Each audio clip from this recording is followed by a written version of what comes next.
Have a seat. Well, hi, everybody. That was a nice little opening. Is this thing on? Yeah. Well, I first met Eddie in 2009, and it was when I interviewed him for CNN. It was at his 5150 studio, and he was rolling out a new guitar for his EVH line with Fender. And I have to say that you guys are really in for a treat tonight. You're going to get a chance to hear his story and also find out a little bit of what makes him tick. And at the end of the night, I'm sure you're going to want him to be your best friend.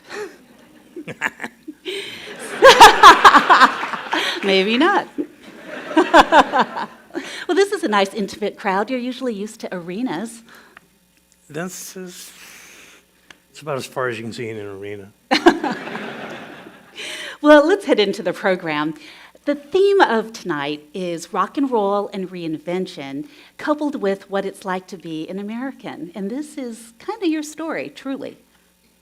Yeah, I'd have to say so.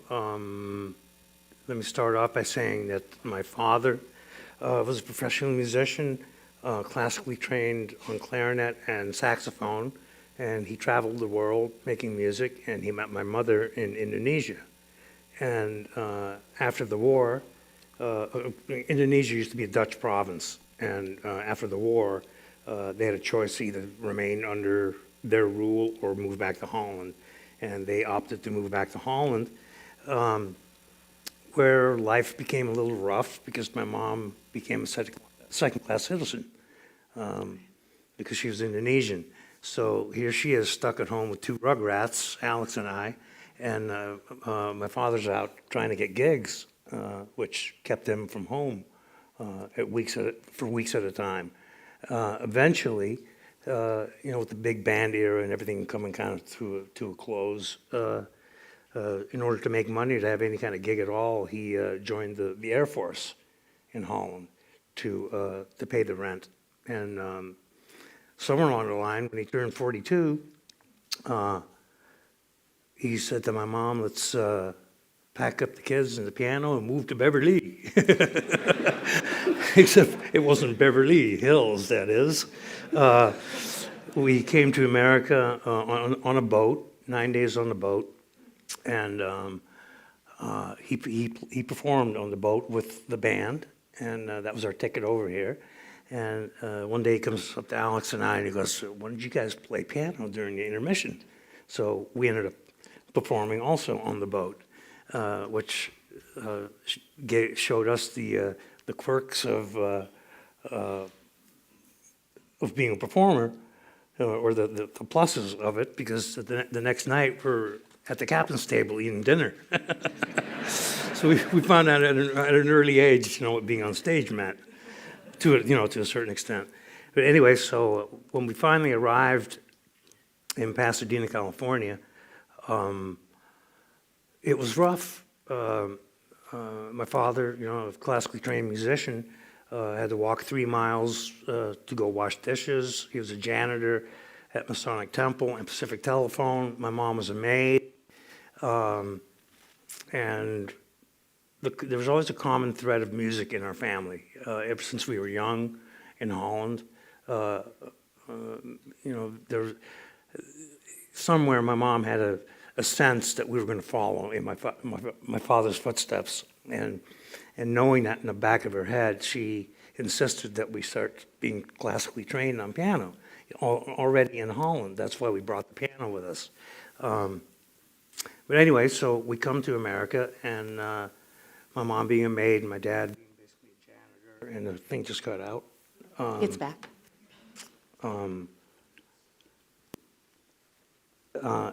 And he didn't know any other musicians really, and musicians union was there, but they weren't of much help at the time. But slowly he started meeting other musicians, also immigrants, and he started gigging on the weekends because being a janitor and a maid and all that stuff, it didn't pay the rent, and we lived in one room, we slept in one bed. In a house with 2 other families. So it was rough going. So the only thing, again, what saved us was my dad gigging on the weekends and making music. as we grew a little bit older, Alex started playing drums with my dad. And I'll never forget, he used to have to, because he had long hair, he had to take a whole jar of Vaseline and what was that stuff called? Vitalis? And to slick his hair back, you know, and it took him days to get it out. But, and then eventually I ended up playing bass with them. And I didn't know my A from Hole in the Ground. These funny songs, like we're playing oompa music, everything from oompa music to waltzes to weddings, bar mitzvahs, you name it. And Al would yell to me which chord to play. He's going 1, 4, 5. No, you fucked it up. But does he still do that? Bleep that out. I don't listen anymore. No. Anyway, so music was just a common thread throughout our lives. We were born in Holland, music in the house. We used to stomp around the living room table with pots and pans and marching around to listening to big band and marching music. And we always liked things loud. Everything had to be loud, But as we got older, we continued to take piano lessons, and my mom had put us in these contests, these annual contests. So you practice one piece of music all year long, and I'm going way off the subject here. No, this is fascinating. Anyway, you practice one piece of music all year, and the funny thing is, I never learned how to read music. And I fooled the teacher. I was just blessed with good ears. I'd watch his fingers and emulate what he did. He didn't find out till much later that I couldn't read. He actually found out one time when he was playing a new piece of music, and he asked me to turn the page for him. And I'm sitting going. He goes, "What's the matter? You're supposed to turn the page." I'm going, "What? I can't read." He's going, "What?" This was after like 5 years of lessons with the guy, and he finally found out, which he wasn't too happy about. But the funny thing is, these piano contests that they put us into, you're not even allowed to read. Okay, you can't use sheet music, so it was actually a blessing in disguise for me to not be able to read. I could not look up and do things at the same time. I had to see what my fingers were doing. But these piano contests, actually, both Alex and I won 3 years in a row. I think I won first prize 3 years in a row, and Al won first prize, second prize, or whatever. But we always won, and it's kind of like in phases where you go in and you play, and then you wait an hour to see if your name gets whittled down. I had no idea. It was like 5,000 kids. Okay, then it'll go down to 2,000, and you see if your name is still on the list. And then it'll go down to 100 people, and then 10, and then 5. And we're going, Alex and I are both going, "Come on, let's just go home. We're not going to make it, And my dad was always the one who said, no, wait, check it out. And well, there it was. We were in the top 5. And then we ended up winning, which was great. But that was the piano phase. So that was 9, 10, 11 years old. That I did those contests.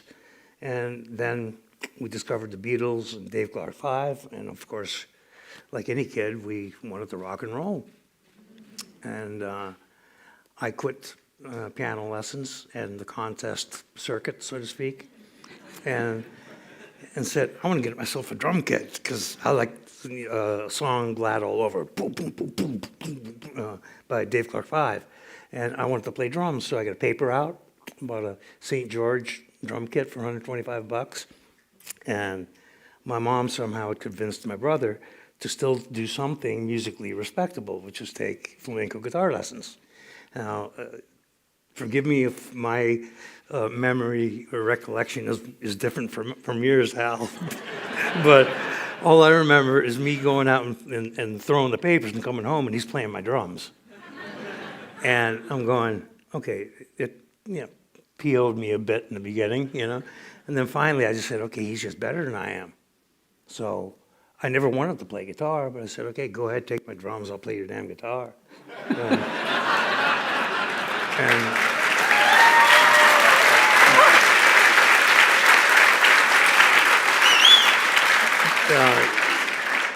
the funny thing is, when I watched Alex play, he'll probably say the exact opposite, or the same thing, except to me, and that is that to watch Al play drums was like, he wasn't just keeping time, he was making music on the drums. It just came so natural to him, whereas he'll probably say the guitar was just so easy for me. And we're both right. You know, we ended up on the, it was destiny. It does seem like that the sound? universe has a way of shaking out the way it's supposed to, doesn't it? Now, you didn't take formal guitar lessons in the same way No. that you took piano lessons. No. I just, instead of reading a book, I wrote my own, so to speak. I'd say that 90% of the things that I do on guitar, if I had taken lessons and learned by the book, I would not play it all the way I do. As a matter of fact, because of the things that I created technique-wise and whatever the way I play, they had to reinvent a whole new way to write music. Because they could not explain with regular notes what I was doing with this hand. So they had to create a whole new thing called tablature. With symbols and things? Yeah, with symbols and numbers and what fingers where and blah, blah, blah. And the funny thing is, okay, I can't read music. Now they come up with a new way to write it, and I can't make sense out of that at all. So I don't have a clue if it's right or wrong. Well, can we flash back all the way to 1978? That's when Van Halen's self-titled debut album hit the stores. And it really kind of turned the music industry on its head. Do you guys agree?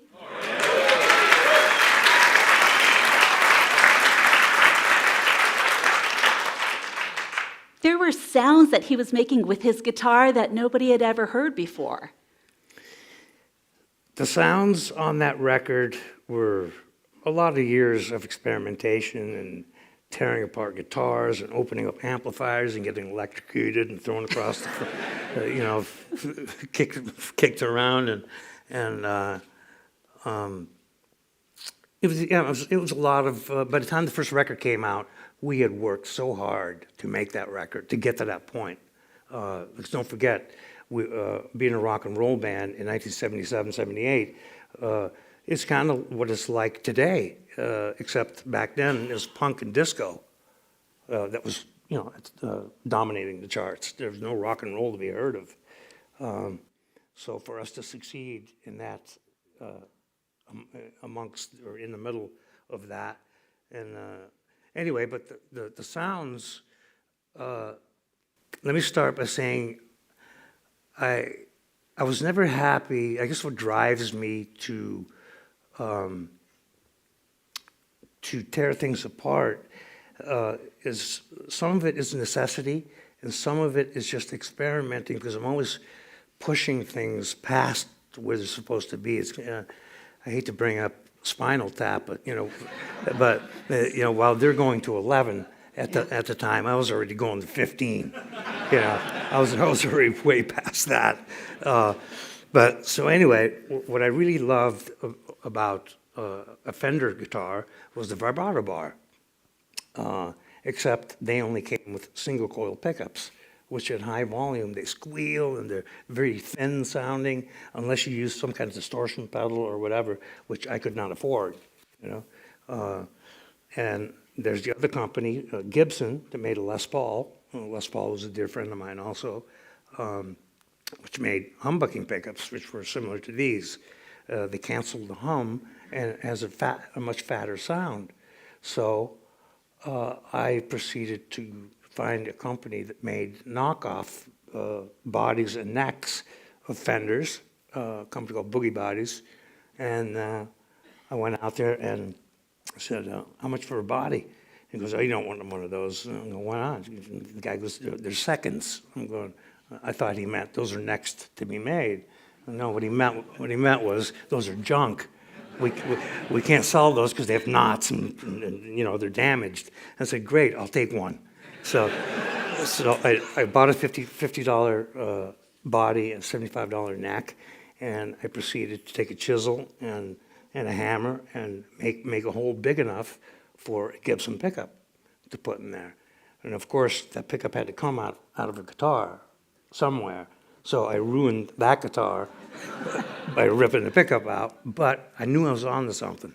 So I screwed the pickup straight into the wood, and a Stratocaster actually has 3 pickups, and so I routed out the body and crammed the humbucking pickup, and mind you, everything was unsoldered and just laying there.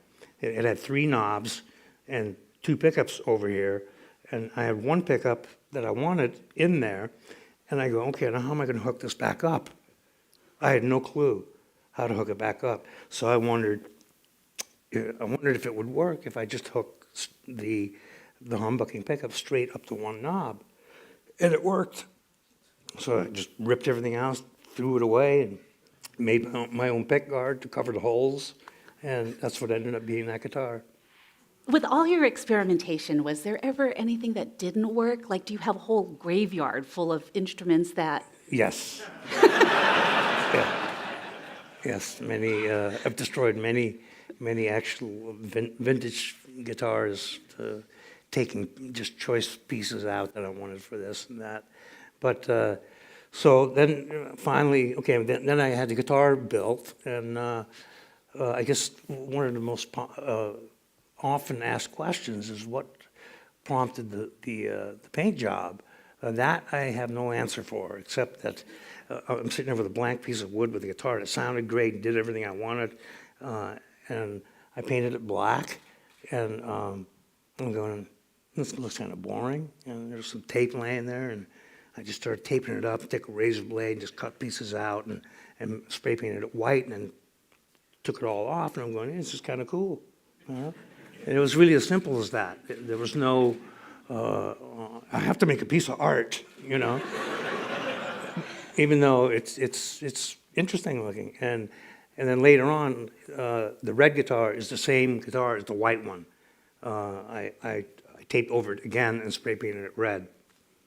But, And that led to a lot of people kind of copying, the graphic design. It became standard in the industry. All of a sudden, everybody was making a humbucking in a Strat style body. But there are so many other things that I did, like potting the pickup, which, okay, if you get unwanted high squeal feedback, like if you ever watch a public speaker and you hear this real annoying, I'm not talking about the good kind of feedback when you're playing. I'm talking about annoying high squeal. Now, I have no idea what prompted me to think this, but I was thinking, okay, coil windings, very thin copper wire around these plastic things with a magnet. And I'm going, maybe it's the little coil things vibrating. So I proceeded to empty one of my mom's U-band coffee cans, and went to the store and bought some paraffin wax, and got a hot plate, and again proceeded to ruin many pickups because I forgot that the pickup bobbins, the black and white part that you see there, that they're plastic. So, and I didn't know what temperature to dip them at, so I melted a lot of pickups, and then I figured, okay, I'll just hold on to it. And as soon as I see an inkling of shrivel, I'm going to yank it out. And it worked. And people still use that technique. That became a standard in the business now, too. Every company does that. It's like all the stuff that comes out of your mad scientist brain. Or is given to me from somewhere, I don't know. Say the crossing a Gibson with a Fender was a conscious, out of necessity, because there was no guitar on the market that did what I wanted. So that was a necessity. The paint job was not a necessity. Potting the pickup, I have no idea what made me think that. So then I had a guitar, and I used to work at a music store delivering pianos and organs, and one day a Marshall amp comes in. And I've only seen pictures of these things, Only Eric Clapton, gods play these, not kids on the street. And I said, I gotta have that amp. So I worked all summer to buy that amp, and we were already too loud, as it were. Okay? I'm sure your neighbors loved you. Now I have a 100-watt Marshall that was so damn loud that I did everything from face it backwards to leave it face down, you name it. And then we'd be auditioning in clubs, and your guitarist is too psychedelic, too loud, and too much uncontrolled energy, and blah, blah, blah, blah, blah, all this stuff because I was just too damn loud. Okay? I saw an ad in the paper for another Marshall head, and I'm going, well, maybe this one will be different. And well, it certainly was, because when it showed up and I plugged it in, it didn't work. But I left it on, okay? What I didn't realize was that this thing was from England, and it was 220 volts. So I plugged it into the wall, and it was set. I didn't bother to look in the back until later, but it was set on 220. So it took a long time for it to warm up at half voltage. And when I picked up my guitar, I'm going, it sounds incredible, but incredibly quiet. It was so quiet, only my dog and I could hear it. And then it dawned on me. I'm going, okay, wait a minute. The voltage, okay, I can control the level of the amp output by voltage. So I proceeded to try to hook it onto the light dimmer at the house and blew the power out and so on and so on. So finally, I went to this place called Dow Radio in Pasadena on Colorado Boulevard and asked, do you guys make any kind of industrial variable transformer, like a huge light dimmer, And they said, yeah, we got this thing called a Variac. And I said, okay, cool. So I take it home and I plug the amp head into it. So, and I would lower the voltage from 110 slowly down to 100, and the lowest I ever really went was like 60. Depending on the size room you're playing, I'd set it anywhere between 60 and 100. And that became, because the only way the amp sounded good was with everything all the way up. And if it was running at 110 volts, it was just so damn loud, So that became my volume knob. Like when we used to play guitars, I'd have down to 60 volts. If we played somewhere a little bit bigger, I'd crank it to 80. And for recording, the sweet spot seemed to be 89 volts. There seems to be, though, a recurring theme in that you're always pushing. You always want to see what is beyond what everybody else is doing. More power, more volume. Yes. More is always better, right? It's like, what's the old saying Alex and I always had? If it's all you can eat for $1, give me $3 worth. But to me, it's just a natural evolution. I'm always tinkering with things. The main thing I always ask myself is, what if I do this? I wonder what will happen if I do this. And a lot of times, open up an amp and accidentally hit a capacitor and went, like Mike Tyson, kicked you in the chest. And but through trial and error, I continue to fuss around with stuff. And it also goes with your playing technique, too, because you're known for playing with both your right hand and your left hand on the fretboard. Yeah, which brings me to, I can you I can demonstrate. demonstrate? Well,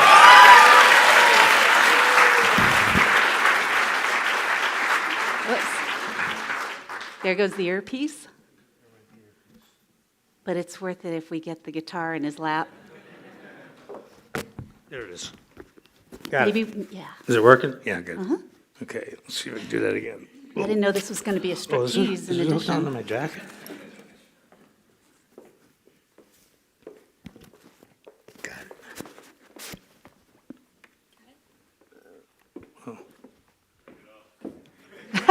it. More power. Okay, so, a lot of people, before the internet, nobody could search things and whatever, but, lately everybody's going, oh, Eddie Van Halen didn't invent tapping and pull hammer-ons and pull-offs and this and that. And I never claimed that I did, but I do know how and when I figured out how to do it, and on top of that, I never really heard anybody do with it what I did, which is actual pieces of music. But I'll never forget, Alex and I used to go to every concert at the Forum in LA, and Led Zeppelin's playing, and Jimmy Page is going like this. He's going. Okay, so he's got his hand up in the air, and I'm going.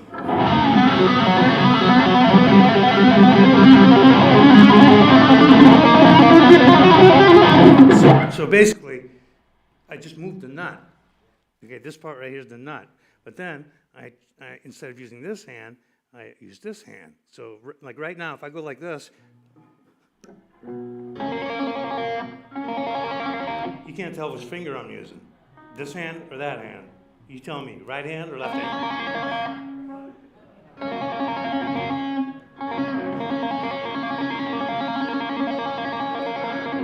I'm using both, okay?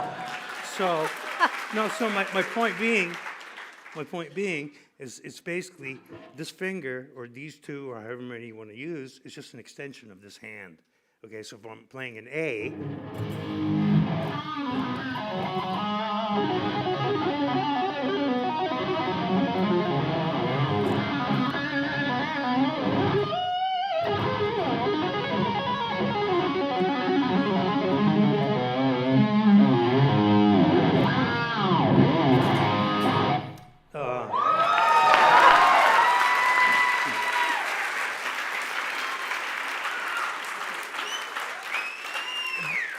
then, figuring that out, then I started actually making little pieces, like Eruption.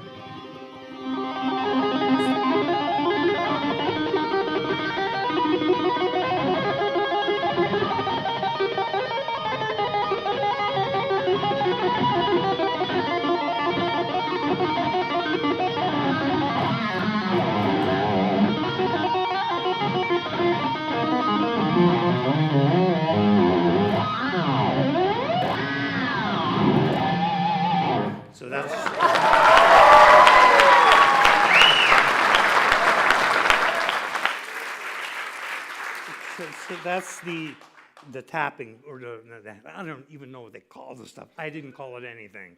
It was just part of my playing. But then came stuff like the intro to a song called Mean Streets, where I'm going like this.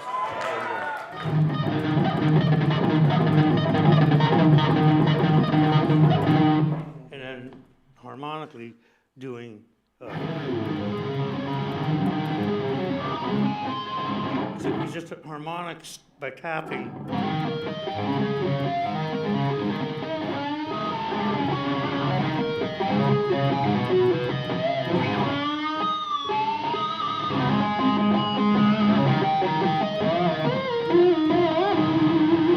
Just stuff like that.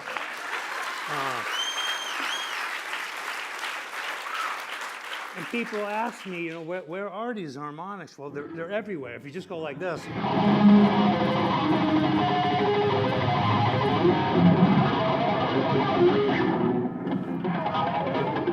can kind of hear them pinging out. They're like. And if you know where they are after a while, you can do this stuff. Or,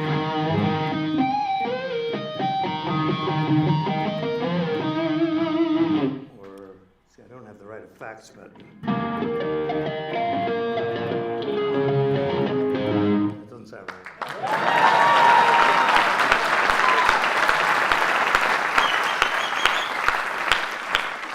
And, being the only melodic instrument in a three-piece band, actually before that, it was just basically Alex and I. So we both just filled every hole possible. If there was a hole, we filled it, and it's. But the main reason why I squeezed so many, you call them tricks, call them whatever, techniques out of a guitar, was out of necessity, because I couldn't afford the pedals. You know, I couldn't afford a wah-wah pedal, couldn't afford a fuzz box and all the toys that everybody else had. So I did everything I could to get sounds out of the guitar with my fingers. Kind of necessity leads to innovation Yeah. in a lot of ways. Yeah. Who were some of your musical heroes? Well, my father, to begin with. You know, we were surrounded by music from day one. And he lived long enough to see our success. As a guitarist, Eric Clapton was my hero because he was a straight-ahead guy, just plugged his guitar straight into an amp. And, you know, it was very organic, so to speak. There wasn't a lot of BS in between. So, yeah, I liked him during Cream. After Cream, I kind of lost interest in him and basically stopped listening to music altogether. I didn't listen to much of anything after that. Why is that? I was so busy and wrapped up in my own little world that I just didn't. You can ask Alice, you know, or my son. You know, what's the last record I bought? Peter Gabriel's So. And the record before that, I don't have a clue. You know, I'm just not one. I don't It was listen to probably the an radio. 8-track. Huh? It was probably an 8-track. A cassette. But yeah, I never listened to the radio in my car, so I like to hear the engine of the car. This is a man who, you know, enjoys sounds, right? Yeah. And that's probably what Actually, kind of... one of my cars is on the recording too. The breakdown in Panama, where it goes, "Oh, I'm real little hot tonight." It's one of my cars. Did you all know that? Or is that a new one? A 1972 Miura S Lamborghini, which I still have today. Now, you talk about Clapton being an early influence of yours, but I think you also were listening to Jimi Hendrix. Not so much, actually. No? No. Jimmy Page? You Any know, of those guys? it's like unless no, not really. Unless there were songs that Alex or bass player at the time, Mark Stone, would come in with an album and say, "Hey, you want to learn this song by this band?" I wouldn't. I usually wasn't the one to pick the songs we played. It's interesting because all of those iconic guitarists, they all played off-the-rack guitars. You're the only one who said, "That's not good enough for me." Well, obviously it was good enough for them, but it wasn't for me. You know, doesn't mean anything except that, really. Well, the sounds that you were making and with Van Halen really kind of changing the musical landscape, it really kind of inspired a whole era of copycats. Yeah, which at first, you know, I kind of went, you know, at first it kind of pissed me off. Then I started thinking, oh God, what did I start? You know, but then, you know, my brother and my father both told me, hey, you know, imitation is the biggest form of flattery. So I just let it go at that, you know. Because with me, it was just the way I played, you know. It wasn't like I was copying anyone. But I think at that time, people, you know, all the record labels were looking for their own version of Van Halen, you know, with a guitar god and Right. copying your hair, the way you dress, even your stage presence. I'm not a record company exec. I don't know how they think. In fact, didn't your own record label try to get a band that sounded like Van Halen too? Oh, I'm sure they did. Yeah. Well, you've had 3 different singers Yeah. in Van Halen. Does it change the way you write music to work with these different singers? I think it's a natural progression. I don't think it definitely wasn't difficult for us because it starts with the music all the time anyway. So if anything, it was more of them having to adapt to us than us adapting to them. But I think, you would think that they would have different likes and different musical capabilities as well. No, it's more like you sing this or you're not in. No, I'm kidding. I'm joking. I'm joking, you know. Well, There's always a certain amount of friction in a band. If you have four members and they all like the identical thing, you're going to have no versatility. You know what I mean? It's like I listened to more progressive music when I did. Alex liked straight ahead rock and roll. Dave was into disco. You know? And yes. no, for real, and together, it made a soup, and what came out of it, it didn't really affect the music, but harmony-wise, song structure, things like that, there were a lot of elements of a lot of things that we all grew up on. Well, what it kind of amounted to, I think, for a lot of us in this room, is that Van Halen really was the soundtrack for an entire generation. How do you feel about that?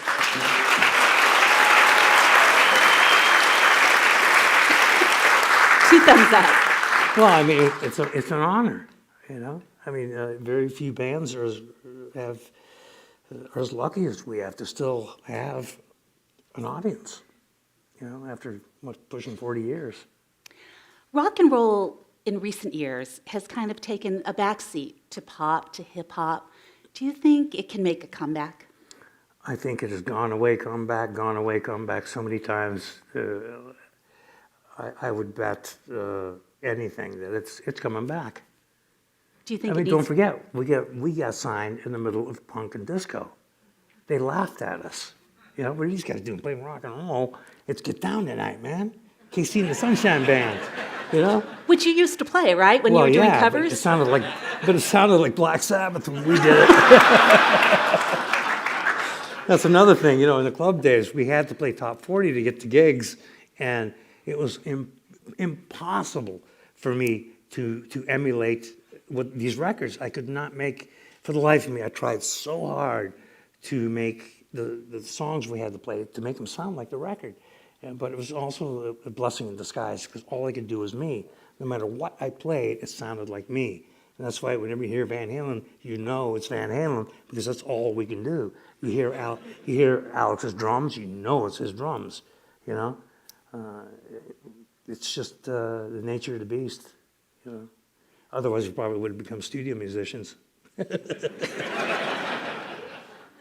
Well, you recently celebrated your 60th birthday. Happy birthday. Thank you.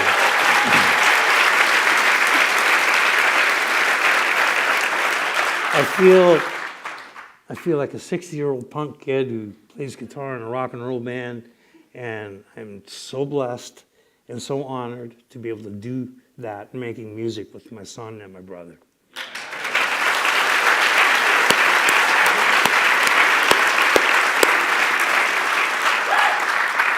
It's really kind of Van Halen legacy building. I mean, you're building a third generation of Van Halen musicians. Oh. Wolfie joined the band in 2006. Wait till you hear his record. When is that coming out?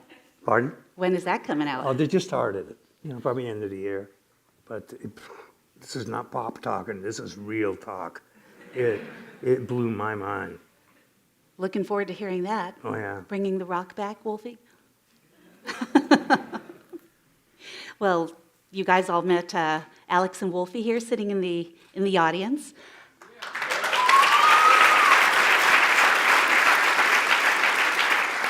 What advice did your father give you that you wanted to make sure Wolfie knew? Things he always used to say to us was you can learn from everybody what to do and what not to do. Mostly watch people for what not to do. And if you make a mistake, try to do it twice and smile. Because that way people will think you meant it. And his Dutch terminology, wie gewoon doorfietsen, just means just keep pedaling, and smile. Can we talk about Les Paul for a minute? Oh yeah, very dear friend of mine.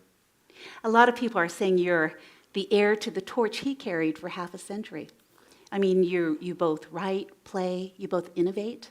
A lot of kindred spiritness there. A lot of funny stories. I mean, I'd known him for years, and he lived in New York, so East Coast, and he'd call me up, and it's 3 o'clock in the morning. I'm going, hello? He's going, Eddie, it's Les. I'm going, all right. I'm going, oh, hi, Les. That's right, it's 3 o'clock. No. But we'd pick each other's brain, about, so what are you tinkering around with now? And I remember one of our conversations, I said, well, I'm having such a problem finding the right pick. I can't hold on to the damn thing. So I took some crazy glue and cut out some sandpaper and crazy glued it to the pick so I could hold on to it. He's going, you got to be kidding. That's what I'm doing right now. And that's for real. That's for real. Yeah. It's like we were definitely connected in a strange way. And he would always end the conversation by, you know something, Eddie? You, me, Leo Fender, we're the only ones that know how to build a guitar.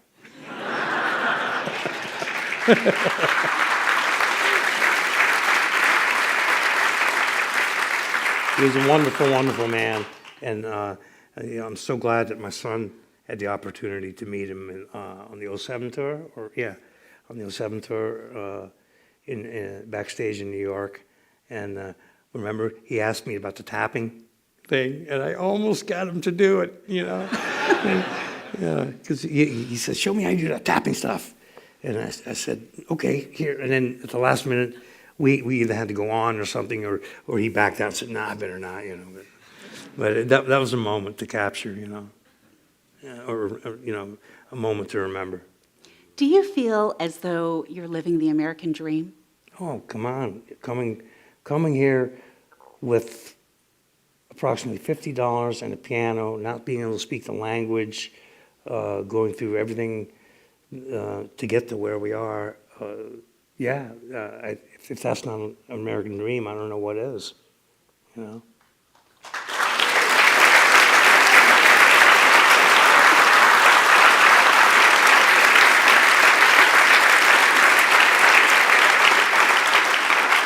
Your father passed away in 1986, so he got to see the success that you had.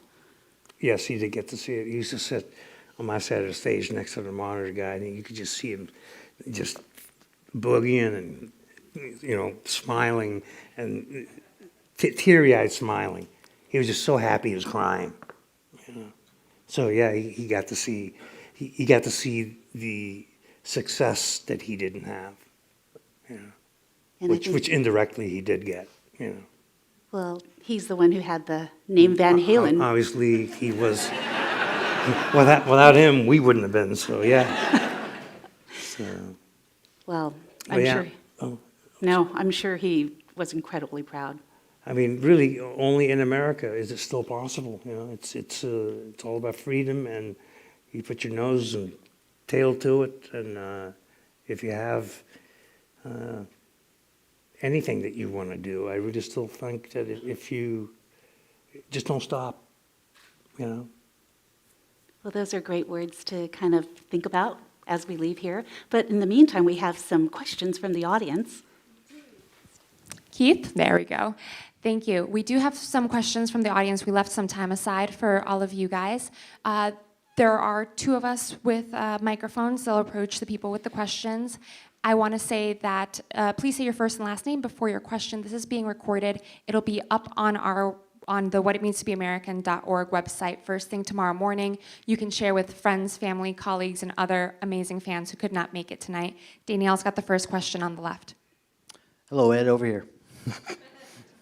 My name is John Lambden. hey, nice shirt. Hey, great album. By the way, thank you for being the musical oasis for almost everyone in here. Your debut album was released 37 years ago this week. Sorry. Actually, it was 2 days ago.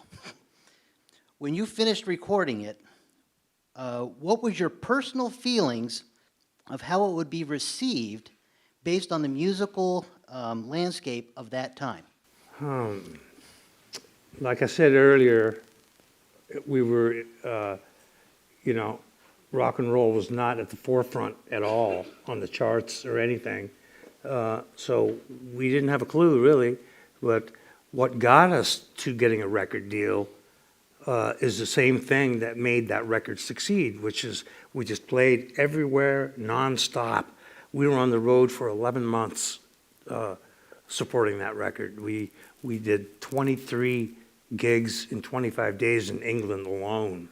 And then we came home after 11 months of touring, and Warner Brothers goes, "You owe us $3 million and a new album." And we went, "How does that work?" Anyway, I won't get into that. But the bottom line is we believed in ourselves, and we wouldn't take no for an answer. Just like when no record company wanted anything to do with us, we threw our own gigs. We played backyard parties. We printed our own flyers and went to stuffed lockers at high schools. We played everywhere. Whether you liked us or not, you definitely had heard of us, you know? And we would not let you get away without at least giving, hearing us. And slowly we built an audience of about 3,000 to 5,000 people every time we played the Pasadena Convention Center in Pasadena, obviously. Warner Brothers eventually came to us because they said, wow, if they can do it here, they can do it anywhere. And that's how it all happened. Next question on your right. Hi, Eddie. My name is Jeff Polinsky from Buffalo, New York. You've been a huge influence on me for over 30 years, and I was just wondering how your son, Wolfgang, has influenced you and inspired you since he has started playing. Oh, man. It's like, talk about fresh blood, and I don't even know how to put that into words. It's like, I mean, for one, what father wouldn't want to play with his son, especially one who's as talented as he is? I mean, he just fit in like a glove. I mean, ask Alex. He just, I don't know. It just breathed a breath of fresh air into my life. I was actually going through a pretty rough time when he joined the band. I was still drinking at the time, and I got sober during that first tour, and I was so nervous. And every time I looked at my son, I'm going, okay, if my 16-year-old son can be kicking ass like that, I better suck it up here, you know? So look, you know, he gave me the strength to be able to do that, and here we are, you know.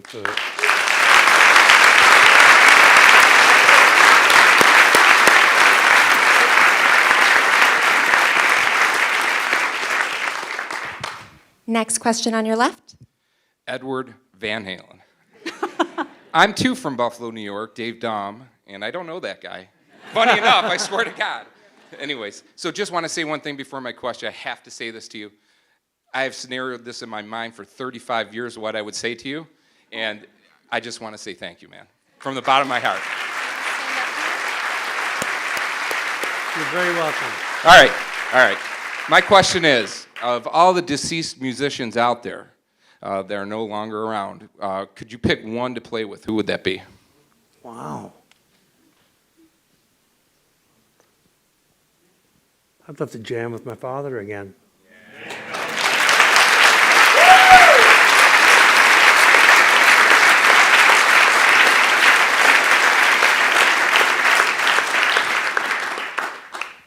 Next question to your right.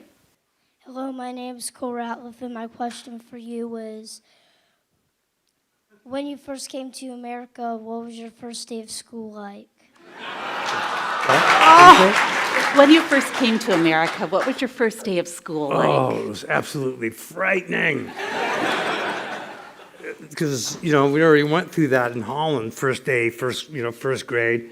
Now you're in a whole country where you can't speak the language, and you know absolutely nothing about anything. And yeah, it was beyond frightening. I don't even know how to explain. But, you know, I think it made us stronger because you had to. I mean, the school that we went to was still segregated at the time, believe it or not. And since we couldn't speak the language, we were considered a minority. And my first friends in America were black. Their names were Stephen and Russell. And we became fast friends because I could outrun them. But, you know, it was actually the white people that were the bullies. You know, they would tear up my homework papers, make me eat playground sand and all these things, and the black kids stuck up for me. So, you know, it's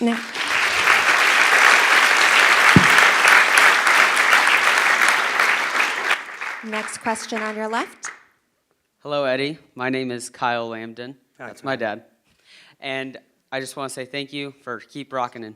And my question is, as the years go by, how do you still keep your creative spark? by continuing to play, really, and you know, having Wolfgang in the band, and you know, it's something that if you're a musician, you just play until the day you die. You know, it's not like you know, I can't wait to turn 65 and retire. It's not that kind of, it's not, you know, it's not an ordinary job. You know, it can be work sometimes. It's like what's the saying? It's you play music, you don't work it. But at times it can be hard work to be able to play it. Good question.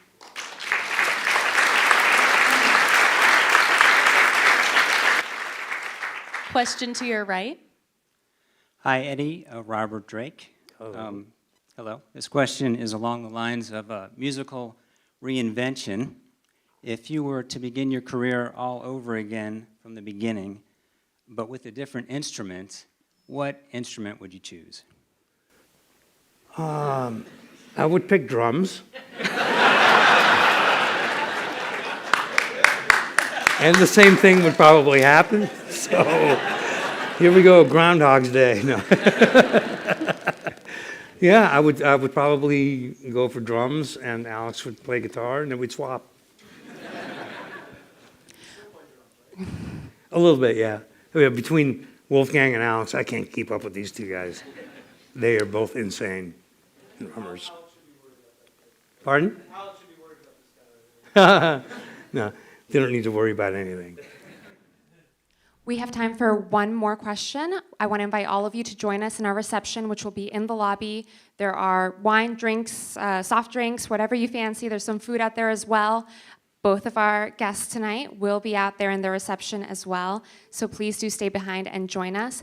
I want to take a second to thank, on behalf of Socalo Public Square, which is who I work for, we want to thank the National Museum of American History for hosting us and for creating this project with us, What It Means to Be American. And of course, our panelists tonight. Danielle's got the last question on the left. Hey, my name's Doug Thomas. Hi. As everyone says, thank you. The question I have is, if you were unknown and 20 years old and had the talent you do, how would you start in the music business today, since it's so different than it was? You know, it is, but it isn't. Like I've said earlier, nobody wanted anything to do with Van Halen. Yeah, I mean, for a good 7 years, we knocked on everybody's door. We made demo tapes, and everybody just said no. So what we did was we started playing backyard parties and taking it straight to the people. You know, like I told you, we stuffed lockers full of, you know, we'd go to Postal Instant Press, put a picture on it, and where the gig is and how many kegs of beer there'll be that night, and you know, that kind of thing. And we just humped it and humped it and humped it until people came. And I don't see why that wouldn't work today. You know, we brought it straight to the people, playing live. You know, whether there's Pro Tools and you know, whatever music is out there, there's always room for more. You know what I mean? With that, we'll see you outside. Thank you so much. Thank you very much.